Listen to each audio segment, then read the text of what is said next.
మీరు night time ఈ video చూస్తున్నట్టయితే ప్లీజ్ చూడకండి. ఎందుకంటే ఈ వీడియోలో మనం గ్రేవ్ యార్డ్ అంటే శ్మశానం గురించి మాట్లాడబోతున్నాం. బంజారా హిల్స్లోని one of the most dangerous graveyard Banjara Hills graveyard. ఈ ఏరియా చాలా ఇయర్స్ ముందు ఒక ఫారెస్ట్గా ఉండేదంట. నిజాం డైనస్టిక్ రాజులు ఈ ఏరియాని హంటింగ్ కోసం యూజ్ చేసేవారు. బట్ ప్రజెంట్ టైమ్స్లో ఈ ప్లేస్ని అందరూ హాంటెడ్ ప్లేస్గా ఫేమస్ చేశారు.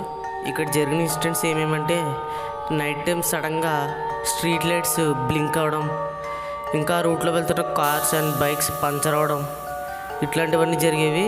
కొంతమంది ఏం చెప్తున్నారంటే ఎప్పుడైతే నైట్ టైం ఆ స్ట్రీట్లో కార్ వేసుకుని వెళ్తున్నప్పుడు వెనక సీట్లో ఎవరో కూర్చుని ఫ్రంట్ మిర్రర్ ఉంటుంది కదా, ఆ మిర్రర్లోంచి మనం చూస్తున్నట్టు ఫీల్ అవుతున్నారంట. బట్ నేను పర్సనల్గా ఈ విషయం చెప్తున్నాను, గ్రేవ్ యార్డ్లో మాత్రం ఎప్పటికీ దెయ్యాలు ఉండవు. One of the most peaceful and silent ప్లేస్ని గ్రేవ్ యార్డ్గా అంటారు.